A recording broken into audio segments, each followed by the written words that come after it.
100 हेडलाईन्समधून धाराशिवच्या जिल्हाधिकाऱ्यांचा सांस्कृतिक कार्यक्रमामधला एक व्हिडिओ व्हायरल होतोय। नवरात्र उत्सवाच्या कार्यक्रमामध्ये डान्स, उपजिल्हाधिकारी शोभा जाधव यांचं सुद्धा कार्यक्रमामध्ये नृत्य। जिल्हाधिकाऱ्यांनी परिस्थितीचं गांभीर्य न जपल्यामुळे टीका। एक तहसीलदार गाणं म्हणत होता म्हणून निलंबित केलं, मग जो अधिकारी नाचतोय त्याचं काय करणार? संजय राऊत यांचा धाराशिवच्या जिल्हाधिकाऱ्यांच्या व्हिडिओवरती सवाल। हा जिल्हाधिकाऱ्यांचा नाही तर सरकारचाच नंगा नाच आहे असं म्हणत काँग्रेसचे प्रदेशाध्यक्ष हर्षवर्धन सपकाळ यांची धाराशिव जिल्हाधिकाऱ्यांवरती टीका।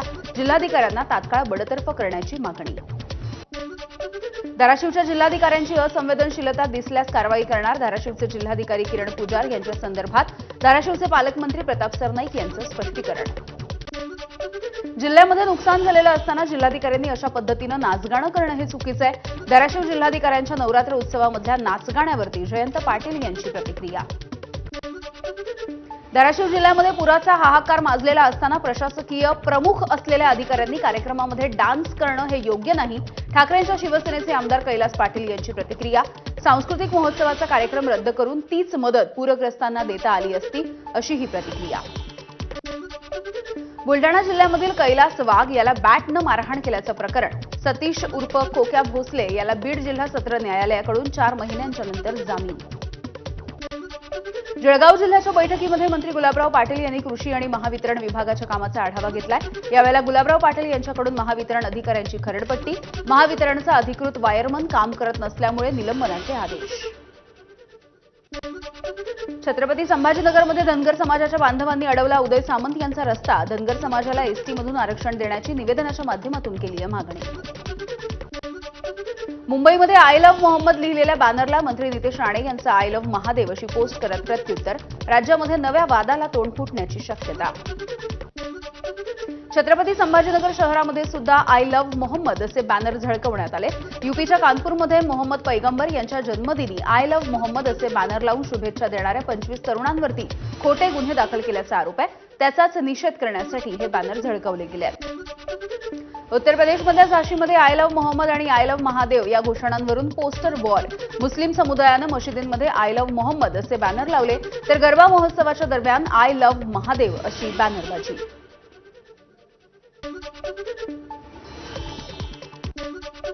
आय लव्ह मोहम्मद या बॅनरवरून कर्नाटकामधील दावणगेरेमध्ये गोंधळ। बॅनर लावण्यावरून 2 गटांमध्ये वाद झाला। या वादाचं रूपांतर दगडफेकीमध्ये पोहोचलंय।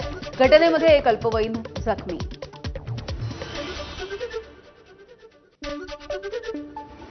राष्ट्रीय स्वयंसेवक संघाचं नागपूरमध्ये शनिवारी ऐतिहासिक पथसंचलन। 27 सप्टेंबर 1925 ला राष्ट्रीय स्वयंसेवक संघाची स्थापना झाली होती आणि याच निमित्ताने या पथसंचलनाचं आयोजन।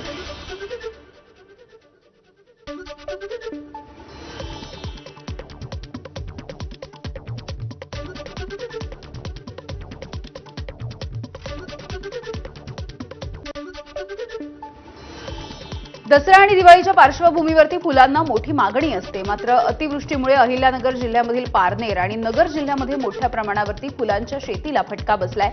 शेतकऱ्यांचं यंदा कोट्यवधी रुपयांचं नुकसान झालंय। छत्रपती संभाजीनगरच्या पैठण तालुक्यामध्ये झालेल्या पावसामुळे मोसंबीच्या बागेचं नुकसान। झाडाला लगडलेल्या फळांची गळती। मोसंबीच्या झाडाखाली फळांचा सडा। किलोच्या मागे 10 रुपये देखील मिळत नसल्यामुळे शेतकरी हवालदिल। साताऱ्याच्या माण तालुक्यामधील देवापूरमध्ये शेतकऱ्याची द्राक्ष बागेवरती कुऱ्हाड। निसर्गाच्या लहरीपणामुळे माणचा बळीराजा हतबल झाला। यामध्ये द्राक्षाचा कमी होणारे दर, वाढलेले औषधांचे भाव आणि अवाक्याबाहेर असलेले मजुरीचे दर यामुळे शेतकरी चिंताग्रस्त।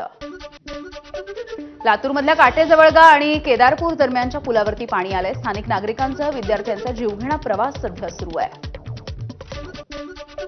गडचिरोलीमधल्या भामरागड तालुक्यामधील 50 पेक्षा अधिक गावांचा संपर्क तुटला। छत्तीसगड आणि भामरागड तालुक्यामध्ये झालेल्या पावसामुळे पर्लकोटा नदीच्या पुलावरती पाणी आलंय। नांदेडमध्ये सध्या पाऊस नसला तरी सुद्धा गोदावरीची पूरस्थिती 4 दिवसांपासून अद्यापही कायम आहे। मुदखेड, नायगाव, उमरी आणि धर्माबाद या तालुक्यांमधील शेकडो हेक्टरवरची पिकं पाण्याखाली। महापुराची तीव्रता दाखवणारी ही ड्रोनची दृश्य। बीडमधील पूरग्रस्त भागांमध्ये शासकीय अन्नधान्य वाटपाला सुरुवात। बाधित कुटुंबांनी आधार कार्ड, बँक पासबुक दिल्याच्या नंतर आर्थिक मदत ही खात्यावरती जमा होणार आहे। बाधित कुटुंबांना प्रत्येकी 5,000 रुपयांची आर्थिक मदत दिली जाईल। मनसेचे अध्यक्ष राज ठाकरे हे मराठवाड्याचा दौरा करतील. अतिवृष्टीमुळे नुकसान झालेल्या लातूर, धाराशिव आणि बीड या जिल्ह्यामधील नुकसानीची राज ठाकरे हे उद्या आणि परवा पाहणी करतील. एमपीएससीच्या परीक्षा या ठरल्याप्रमाणेच होणार आहेत. पूर परिस्थितीमुळे काही विद्यार्थ्यांनी परीक्षा पुढे ढकलण्याची मागणी केली होती. आयोगानं काढलेल्या परिपत्रकाच्या नुसार तुर्तास तरी या परीक्षा पुढे ढकलण्याची चिन्ह नाही. मुख्यमंत्री देवेंद्र फडणवीस काल रात्रीच राजधानी दिल्लीमध्ये पोहोचले. राज्यामधल्या पूरस्थितीच्या संदर्भात केंद्रानं राज्याला मदत द्यावी असं निवेदन करणारं पत्र कालच मुख्यमंत्री आणि उपमुख्यमंत्र्यांनी मुंबईमध्ये अमित शहांना दिलंय. आज फडणवीस हे पंतप्रधानांना भेटण्याची शक्यता आहे. फडणवीस दिल्लीला जाऊन काय दिवे लावतील? काँग्रेसचे प्रदेशाध्यक्ष हर्षवर्धन सपकाळ यांचा खोचक टोला.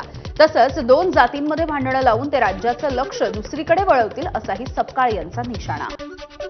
फडणवीसांनी पीएम केअर फंडामधून पैसे आणावेत किंवा त्यांच्या खिशामध्ये जे उद्योगपती आहेत त्यांच्याकडून त्यांनी पैसे आणावेत आणि शेतकऱ्यांना मदत करावी, संजय राऊत यांचं वक्तव्य. ओल्या दुष्काळाची पाहणी करण्यासाठी उद्धव ठाकरे गेले असता जनाब संजय राऊत हे गाडीमध्ये बसून काजू बदाम खात होते. भाजपचे माध्यम प्रमुख नवनाथ बन यांची टीका. बन यांनी राऊतांचा व्हिडिओ सुद्धा शेअर केलाय. गाव पाण्यामध्ये आणि तानाजी सावंत पुण्यात. संजय राऊत यांचा टोला. मराठवाड्याला पावसानं झोडपून काढलंय. याची पाहणी काल संजय राऊत आणि उद्धव ठाकरे यांनी केली होती. शेतीच्या नुकसानीसाठी वाढीव मदत मिळावी यासाठी राज्याकडून केंद्राला नुकसानग्रस्त भागाचा सविस्तरपणे रिपोर्ट पाठवला जाणार आहे. तर केंद्रीय समिती लवकरच नुकसानग्रस्त भागाचा दौरा करेल अशी सुद्धा माहिती आहे. पुरामुळे घरामध्ये पाणी गेलेल्यांना 5,000 रुपये आणि 10 किलो धान्याची तातडीची मदत दिली जाते. उपमुख्यमंत्री अजित पवार यांची माहिती. अधिकची मदत देण्यासाठी सध्या प्रयत्न सुरू असल्याची सुद्धा माहिती अजित पवार यांनी दिलेली आहे.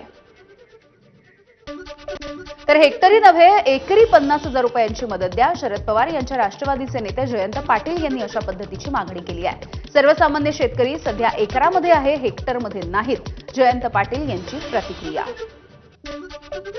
लातूरमधल्या रेणापूरमध्ये मंत्री योगेश कदम यांच्याकडून नुकसानग्रस्त भागाची पाहणी केली गेली. योगेश कदम यांनी शेतकऱ्यांच्या व्यथा सुद्धा जाणून घेतल्यात. संकटामध्ये असलेल्या शेतकऱ्यांना जास्तीत जास्त मदत करणं आणि त्यांच्या पाठीशी आर्थिक ताकद उभी करणं हा आमचा सध्या प्रयत्न आहे. विरोधकांच्या टीकाटोमण्यांना उत्तर द्यायला आमच्याकडे वेळ नाही. राज्यमंत्री योगेश कदम यांची प्रतिक्रिया. हिंगोलीमध्ये सत्ताधारी आमदाराकडून सुद्धा ओला दुष्काळ जाहीर करण्याची मागणी होतीये. शेतकऱ्यांच्या हातातोंडाशी आलेला घास हिरावून गेल्यामुळे ओला दुष्काळ जाहीर झाला पाहिजे. शिवसेनेचे आमदार संतोष बांगर यांची मागणी. परभणीमध्ये 3 दिवसांच्या नंतर पुन्हा एकदा पावसाला सुरुवात झाली आहे. याआधीच पावसामुळे जिल्ह्यावरचं लाखो हेक्टरवरच्या पिकांचं नुकसान झालेलं आहे. पुन्हा एकदा पाऊस सुरू झाल्यामुळे उरलेली पिकं सुद्धा खराब होण्याची शक्यता आहे. धाराशिवमध्ये सकाळीच पावसाची हजेरी. 2 दिवसांपूर्वी झालेल्या मुसळधार पावसामुळे जिल्ह्याभरामध्ये अनेक ठिकाणी हाहाकार माजलाय. वाशिममध्ये 6 दिवसांच्या विश्रांतीच्या नंतर अनेक भागामध्ये पावसाची हजेरी. सोयाबीनचं पीक काढणीच्या कालावधीमध्ये पावसानं हजेरी लावल्यामुळे पिकांना आता धोका निर्माण झालाय. नांदेडमधल्या बिलोली तालुक्यामधील तळणी प्रकल्पामध्ये 500 एकरवरच्या सोयाबीनचं नुकसान झालंय. रामतीर्थ, किनाळा, जिगळा, लोहगाव या गावामधील 500 एकरपेक्षा जास्त पीक पाण्याखाली गेलंय. अतिवृष्टीमुळे हातातोंडाशी आलेला घासही हिरावलाय.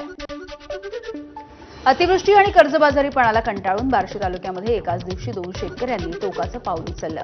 24 सप्टेंबर रोजी बार्शी तालुक्यामध्ये 2 शेतकऱ्यांनी गळफास घेऊन आत्महत्या केली आहे. सोलापूरमधील पाथरी गावामध्ये पुराच्या पाण्यामधून वाहून आलेल्या विषारी सापाच्या दंशानं एका शेतकऱ्याचा मृत्यू झालाय. सीना नदीला आलेल्या महापुरामुळे बंडगर यांच्या घरामध्ये पाणी शिरलं आणि याच पाण्यामधून हा विषारी साप घरात आला. धाराशिवच्या भूम इथल्या जयवंतनगर इथे पुरामुळे जमीन खचली आहे. गावामधील तरुणानं व्हिडिओ चित्रित करून हे नुकसान दाखवलंय. आधीच अतिवृष्टीने शेतकऱ्यांचं अतोनात नुकसान झालंय. भंडारा जिल्ह्यामध्ये काल विजांच्या कडकडाटासोबत पावसाच्या जोरदार सरी बरसल्या. कापणीला आलेलं भात पीक हे भुईसपाट झालंय. मोहाडी, लाखणी, लाखांदूर या तालुक्यामधील मोठं नुकसान समोर येत आहे. पावसानं शेतकरी मेटाकुटीला. एबीपी माझाच्या बातमीचा मोठा इम्पॅक्ट. अकोल्याच्या म्हैसांग गावामधील बांध प्रशासनानं फोडला. त्यामुळे 300 एकरवरच्या शेतकऱ्यांना दिलासा मिळतोय. मंडळ अधिकारी शेख अन्सारुद्दीन आणि इतर शेतकऱ्यांनी हा बांध अडवल्यामुळे 300 एकर शेती पाण्याखाली गेली होती. लाडकी बहीण योजनेचा लाभ सरकारी कर्मचाऱ्यांकडून सुद्धा घेतला जात असल्याची गंभीर बाब समोर आली. कर्मचाऱ्यांची संख्या आता 8,000वर. सर्व कर्मचाऱ्यांकडून पैशांची वसुली करण्याचे वित्त विभागाचे आदेश. वसूल करण्यात येणारी रक्कम सुमारे 15 कोटींच्या घरात आहे. दिवाळीच्या निमित्ताने अंगणवाडी सेविका आणि मदतनीस यांना 2,000 रुपयांची भाऊबीज भेट. महिला आणि बालविकास मंत्री अदिती तटकरे यांची माहिती. सांगलीमध्ये पडळकर आणि जयंत पाटील हा वाद आणखी चिघळण्याची शक्यता आहे. शरद पवार गटाच्या महाराष्ट्र संस्कृती बचाव मोर्चाला भाजप 1 ऑक्टोबरला प्रत्युत्तर देईल. महाराष्ट्र संस्कृती बचाव मोर्चामधील फडणवीसांवरच्या टीकेनंतर भाजपचा निर्णय. मुंबईमध्ये बेकायदेशीर ॲपवरती आधारित टॅक्सी, रिक्षा आणि वाहनांवरती कारवाईचा बडगा. मागील काही दिवसांमध्ये 263 अवैधरित्या प्रवासी वाहतूक करणाऱ्या वाहन चालकांकडून 3,88,000च्या दंडाची वसुली. परिवहन मंत्री प्रताप सरनाईकांची माहिती. प्रदीप शर्मांनी आज राज ठाकरेंची भेट घेतली आहे. शर्मांच्या जीवनावरती आधारित चित्रपट अब तक 112 या निमित्ताने मनसेचे नेते अभिजित पानसे आणि चित्रपटाच्या निर्मात्यांसह ही भेट झाली. बीडमध्ये पत्रकाराच्या मुलाच्या हत्येचं कारण समोर आलंय. महिनाभरापूर्वी मित्रासोबत वाढदिवस साजरा करताना झालेल्या वादामधून हत्या झाली आहे. या प्रकरणी एकाला अटक तर सीसीटीव्हीच्या माध्यमातून आणखी कोणाचा सहभाग होता का याचाही शोध सुरू आहे. मावळचे अजित पवार यांच्या राष्ट्रवादीचे आमदार सुनील शेळके यांच्या हत्येचा कट रचणाऱ्या आरोपींचा तपास करण्यासाठी आता एसआयटीची स्थापना. 26 जुलै 2023ला तळेगाव दाभडे परिसरामधल्या कारवाईच्या दरम्यान 7 सराईत गुन्हेगारांना अटकही करण्यात आली.